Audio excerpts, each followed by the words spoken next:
Mónica Oltra acepta encabezar la candidatura de Iniciativa Compromís en las elecciones al Ayuntamiento de Valencia de 2027. Hoy gana la vida y gana el amor. Y sí, accepta el repte y podeu contar amb mi. La ha anunciado en una reunión de su partido en Valencia. Es su vuelta a la primera línea política. Hace 3 semanas, un juzgado de Valencia acordaba abrir juicio oral contra ella por presunto encubrimiento de los abusos sexuales a una menor cometidos por su exmarido. Una acusación que no respalda la Fiscalía.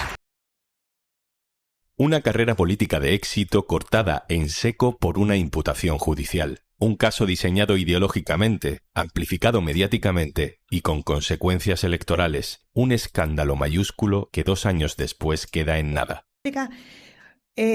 Una dimisión provocada por una de las mayores infamias que se producen en este país. Junio de 2022.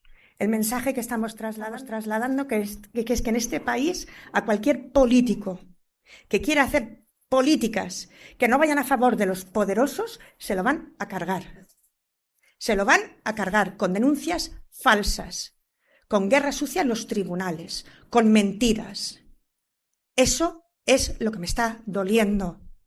Con estas palabras, conteniendo la rabia, Mónica Oltra dimitía hace 2 años como vicepresidenta de la Comunitat Valenciana. Ens estan fulminant 1 a 1 amb denúncies falses. I el dia que vostès vulguin reaccionar, els hauran fulminat també a vostès. Mónica Oltra, líder de Compromís, ejemplo de la lucha contra la corrupción del PP valenciano y referente luego en la coalición autonómica con el PSOE durante 2 años, tuvo que dimitir. La extrema derecha la había puesto en la diana de un asunto muy turbio. El entonces marido de Mónica Oltra fue condenado por abusos sexuales a una menor tutelada en un centro público de la Generalitat Valenciana. Lejos de pensar que esos abusos se cometieron a espaldas de Mónica Oltra, como pareja y como vicepresidenta, la acusaron de encubrirlos y de usar a funcionarios para intentar proteger el secreto familiar. La llevaron a los tribunales y un juez decidió investigarla, imputarla. La presión mediática se desató. Sobre la imputación de la impresentable Mónica Oltra, vicepresidenta de la Generalitat Valenciana, cuando empezó a ocultar lo sucedido, eran pareja. Y ahora ella todavía se hace la estupenda, protegida en su puesto oficial de la vicepresidencia valenciana. ¿Es esta la otra manera de servir a los ciudadanos? ¿Aprovechar tu posición para proteger a tu entonces marido o proteger tu carrera política en vez de proteger a aquellos que tienes bajo tu responsabilidad, como son las menores tuteladas? Hay hechos probados, según lo cual hay una orden de alejamientos que Mónica Oltra y su consejería esconden durante 2 meses. Que jamás Mónica Oltra dimitió, desapareció de la vida pública. Compromís se quedó sin líder y luego la izquierda perdió el gobierno de la Generalitat, que ahora gobiernan PP y Vox. Que ningú se pregunte d'ací 20 anys, i no d'ací 20 anys, d'ací 20 mesos, què collons va passar en este país? Perquè este país té un problema. Quan absol corruptes, quan M. Rajoy no és un indici i s'encausen innocents i passen Vicky Rosells i Alberto Rodríguez i las niñeras. I este país és un problema quan no mos defensem de la extrema dreta. Han pasado no 20, pero sí 22 meses de aquella dimisión. Y el juez acaba de sentenciar a favor de Oltra. Se archiva el caso. No habrá ni juicio. No hay indicios de que Mónica Oltra utilizara su cargo para intentar proteger a su exmarido. I este país és un problema quan no mos defensem de la extrema dreta.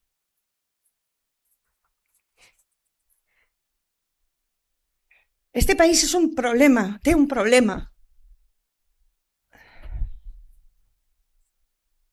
Este país té un problema quan ens desubiquem. Ganan los malos. Vamos a explicar bien todo lo que ha pasado, por qué se archiva esta causa contra Oltra y qué consecuencias políticas ha tenido toda esta campaña que ahora queda en nada. Lo hacemos con mi compañero Lucas Marco, periodista del diario.es en la Comunidad Valenciana. Hola, Lucas. Hola, Juanlu, ¿qué tal? Lucas, a Oltra la acusaron de dar instrucciones, de encargar informes, de tapar la situación de su exmarido, con el que todavía convivía entonces. ¿Qué dice el juez que ha analizado todas esas acusaciones? Bueno, pues el auto de sobreseimiento del juez instructor lo que concluye es que en ningún caso existió una directriz o consigna dictada por Mónica Oltra o por cualquier otro cargo de la Consellería de Igualdad orientada a desacreditar a la menor o a favorecer a su exmarido o a su situación procesal. Y, de hecho, el instructor ha acordado el sobreseimiento provisional para todos los investigados, incluida Oltra, que era la más importante, al no haberse justificado la perpetración de delito alguno por parte de los mismos, que es lo que dice literalmente el auto que hemos conocido este martes. O sea que no solo se archivan las acusaciones contra Oltra, sino contra las otras 15 personas de su gabinete, de funcionarios, porque además recordemos que el centro de menores donde se producen los abusos también depende de la Generalitat. En fin, todo eso estaba bajo la lupa del juez. Se llegaron a publicar correos electrónicos para intentar probar esa connivencia. ¿En qué ha quedado eso, Lucas? La acusación popular que ejerce la extrema derecha pidió en repetidas ocasiones que la policía interviniera en los correos electrónicos intercambiados entre Oltra y miembros de su gabinete para averiguar si hubo algún tipo de instrucción, algún tipo de orden, algún tipo de comentario por parte de la entonces consellera y vicepresidenta del Gobierno valenciano en relación a algún tipo de maniobra para, en fin, tapar la investigación sobre su exmarido o incluso beneficiar pues, su situación procesal. Entonces, la policía efectivamente intervino estos emails, eran decenas de miles de correos electrónicos y no halló ningún tipo de orden. De hecho, solo se hallaron unas decenas que hacían referencia a este caso. Entonces, paradójicamente, estas peticiones de las acusaciones populares han propiciado que el juez concluya que no hay indicios de que Oltra diera ningún tipo de instrucción. Lucas, hablas de sobreseimiento provisional de este caso, o sea que la decisión de este juez se puede recurrir. Sí. Tienen 5 días para recurrir. El auto de sobreseimiento provisional es una resolución que no es firme, que puede ser recurrible, a diferencia del auto de sobreseimiento libre, y lo que significa es que no se han visto indicios suficientes como para cerrar la instrucción y llevar a los investigados a juicio. Por lo tanto, es un auto que no es firme, pero tiene tal contundencia que ya se prevé que este será el resultado definitivo de esta instrucción. Vayamos a las motivaciones políticas de esta denuncia. No hay que ser muy listo para ver bastante rápido que en este caso había una intención política desde el origen. El exmarido de Oltra, repito, ha sido condenado a 5 años de cárcel por abusos sexuales graves contra una menor y eso no está en discusión. Pero de la representación legal de esa menor en los tribunales no se encarga precisamente una abogada especialista en violencia machista, Lucas, sino gente que ya olía la sangre política en este caso. La acusación particular que representa a la menor la ejerce José Luis Roberto, que es un dirigente de grupúsculos neofascistas, un personaje de la extrema derecha valenciana muy conocida. Tras la primera condena al exmarido de Oltra, impulsan una denuncia específicamente sobre la gestión de la Consellería de Igualdad en relación a estos abusos. Una vez que se inicia esta causa, esta segunda causa, se suman 2 acusaciones populares, que son Vox y la asociación Gobiérnate, que está en manos de Cristina Seguí. Cristina Seguí es una agitadora también de la ultraderecha, fue fundadora de Vox, lo que pasa es que rompió con el partido de Santiago Abascal por disensiones internas y ha seguido, digamos, pues, su carrera en solitario. Entonces, sí que es cierto que las 3 acusaciones, tanto la particular como las 2 acusaciones populares, estaban en manos directa o indirectamente de la ultraderecha. Algo que la propia Oltra denunció en varias ocasiones, ¿no? Porque ella interpretaba que esto era una suerte de cacería contra el Pacte del Botànic, contra el gobierno progresista de la Generalitat Valenciana de entonces y específicamente contra Compromís y contra Mónica Oltra. La operación, como hemos visto, le sale bien, muy bien a la ultraderecha, al menos a corto plazo. Oltra dimite en esa rueda de prensa, empujada por la presión mediática, empujada por la presión judicial, pero también empujada por la toma de conciencia de que desde el PSOE de Valencia, desde el propio presidente Ximo Puig, ya no quieren seguir soportando esa sombra de dudas sobre el gobierno, Lucas. Sí, Oltra efectivamente dimitió tras una rueda de prensa bastante espectacular. Ella, fiel a su estilo, pues ajustó cuentas tanto con las propias acusaciones de la extrema derecha como incluso con sus socios, ¿no?, del PSOE valenciano en la Generalitat Valenciana. Sí que es cierto que, aparte de las presiones de sus socios del PSPB, hubo ciertos movimientos en el seno de Compromís que consideraban que la situación era insostenible y que la mejor salida era la dimisión, con lo cual un poco el cóctel, ¿no?, de todos estos factores empujó a Oltra a dimitir. Sí que es cierto que, desde mi punto de vista, yo creo que el PSPB no calculó demasiado las consecuencias porque al final el periodo, ¿no?, de progresista del Pacte del Botánic, que fueron 2 legislaturas, se sostenía en buena medida en el liderazgo de Oltra en Compromís. Sin el liderazgo de Oltra y sin Compromís, el PSPB, por una cuestión de números, no puede gobernar, tal como se vio en las últimas elecciones autonómicas, tras las que Carlos Mazón, del PP, logró conformar un gobierno en alianza con Vox. Además, meses después de las elecciones autonómicas en las que la izquierda perdió el Palau de la Generalitat, el propio Ximo Puig cedió el paso, ¿no?, en el PSPB a Diana Morant y acabó abandonando el ámbito de la política autonómica.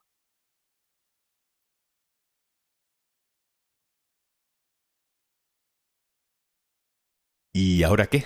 Porque Oltra era un referente no solo en la Comunidad Valenciana, sino también a nivel nacional, con alianzas ya avanzadas con Yolanda Díaz, con Ada Colau, con Mónica García. Yo creo que no hubiera sido raro verla como ministra. ¿Mónica Oltra quiere volver a la primera fila política, Lucas? Si se confirma el archivo, ¿quiere volver o más bien ya no quiere saber nada de nadie? Pues de momento este martes, por las fuentes cercanas a Oltra que hemos podido consultar, no se ha pronunciado ella personalmente. Ha delegado, ¿no?, en Compromís, que ha valorado el auto muy positivamente. Y estamos un poco a la espera de ver los movimientos que haga Oltra, ¿no? Hay que recordar que después de su dimisión, ella volvió a ejercer de abogada en el ámbito de la mediación.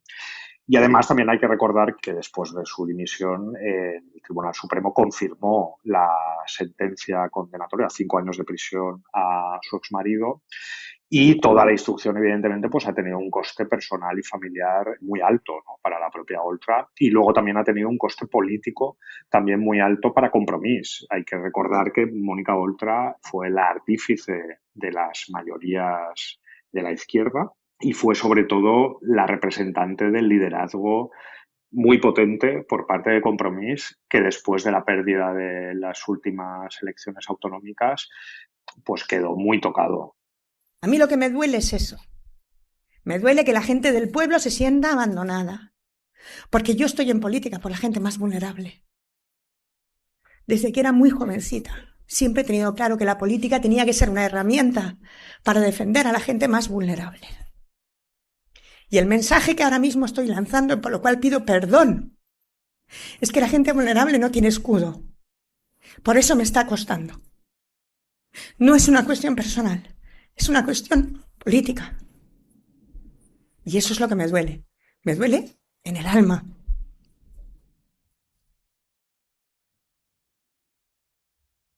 Lucas Marco, compañero del diario.es en la Comunidad Valenciana, muchas gracias. ¿Qué valoración haces de esta reapertura del lawfare contra Mónica Oltra? Bueno, digamos que el auto de los jueces de Valencia, presididos por el magistrado castellano, es muy claro.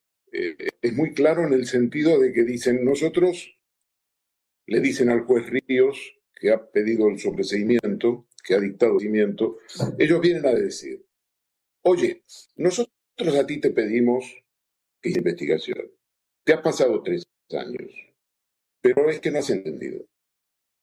Lo que pasa es que la sentaras en el banquillo, que fuera juicio oral. Y esto no lo he oído.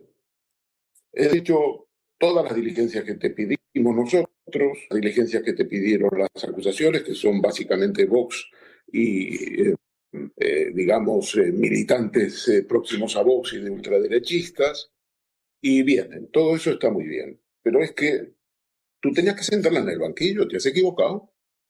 Esto es lo que le vienen a decir.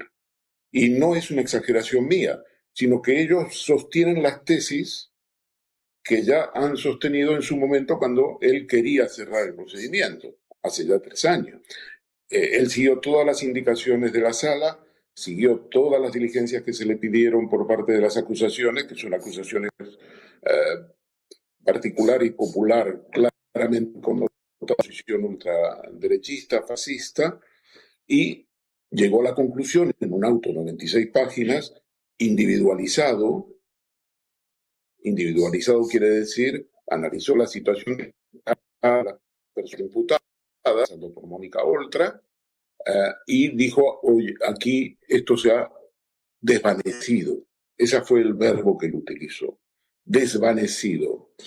Y sobre un aspecto fundamental en que sustenta la acusación, y que también para los que ahora han hecho el auto ayer, que es un informe del abierto, el juez instructor, el señor, dijo que no tenía ninguna significación, había influido en nada y que, bueno, podía haber habido algún exceso que se intentara evitar o no la veracidad de lo que decía Antonia,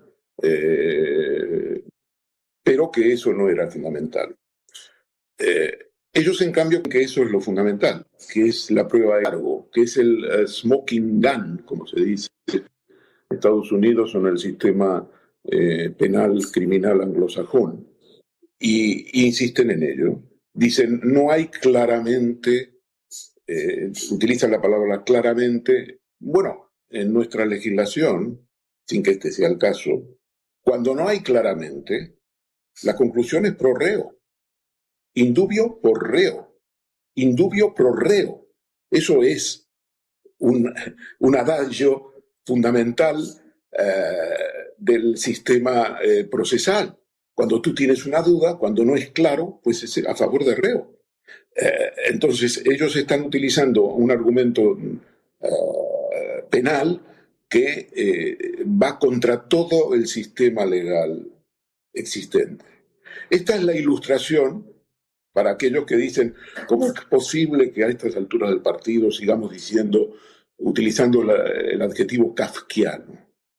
Es decir, el adjetivo que viene de la famosa novela de Kafka, El proceso del año 1914-1915.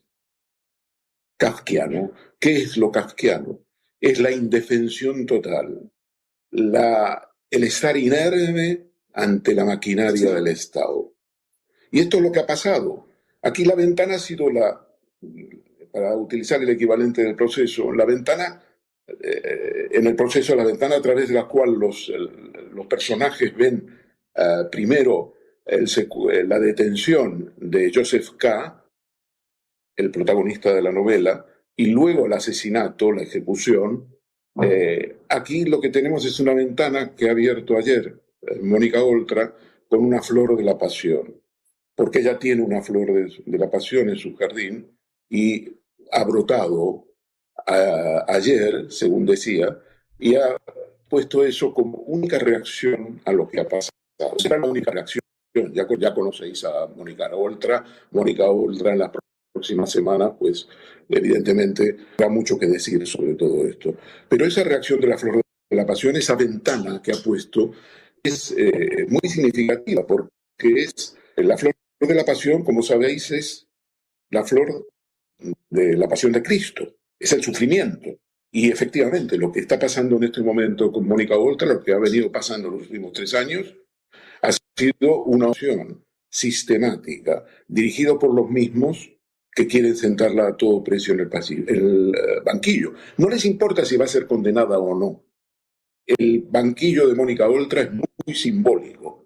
Es la operación de destrucción de la primavera democrática abierta en Cataluña, Mónica el Compromís y el gobierno del Botànic, una obra en la que incluso algunos de los miembros que formaron parte de ese movimiento, con su indiferencia o con su cobardía, han contribuido a destruir.